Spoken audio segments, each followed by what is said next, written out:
Page 50, number 3, I have an equilateral triangle with a side of 12, meaning all sides are 12.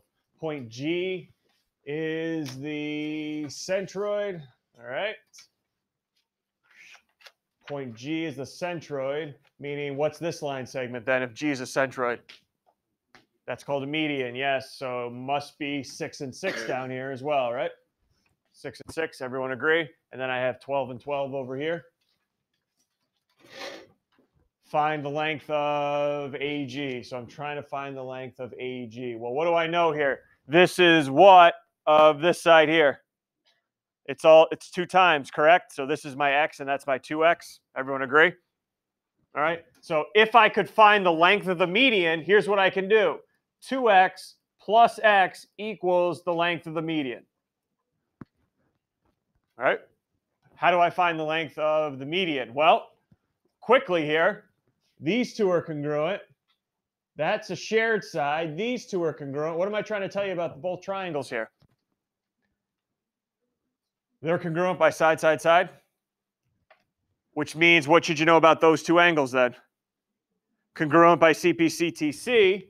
And if they add up to 180, they must be what type of angles? They are supplementary. That's adding up to 180. They should be right angles if they're congruent and supplementary, right? Okay, how do I get to the length of the median then? Pythagorean theorem on one of these right triangles. So I can go, I'm going to go m for median. Median squared plus 6 squared equals 12 squared. Everybody good so far? M squared plus 36 equals 144. M squared equals 108. And if I break that down, I believe it breaks down into 36 and 3. So the length of the median is 6 radical 3. Everyone good so far?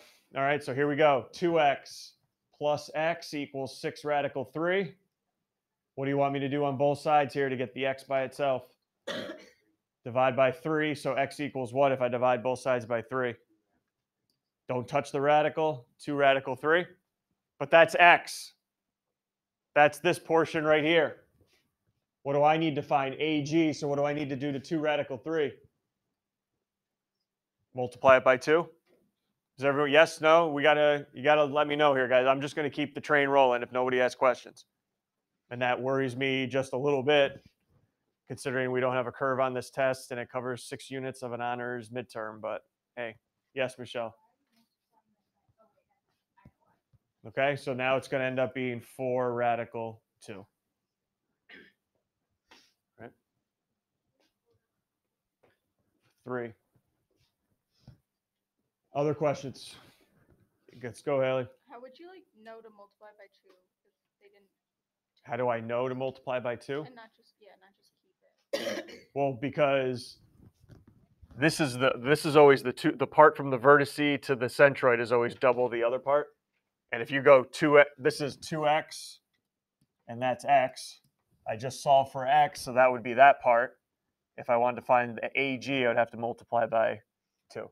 Okay, it's always the part from the vertice to the centroid. Topics, questions, Maddie? On number 10 on page 54, I just had a question on one of the things in the statement. Yep. So it says ABC is scaling. Correct. And then I did the proof, and once I got to step 8, I was kind of lost because you have 8 would be ABC is isosceles, and and then that contradicts that given. Okay. So now you have a contradiction. So now you can go right to your proof statement. Say XB is not perpendicular to AC because assumption led to a contradiction.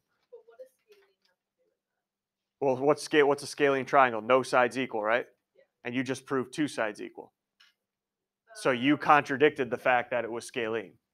And once you have a contradiction, your assumption's false, which means the opposite of what you're trying to prove is true. Okay? Yep. Page 50.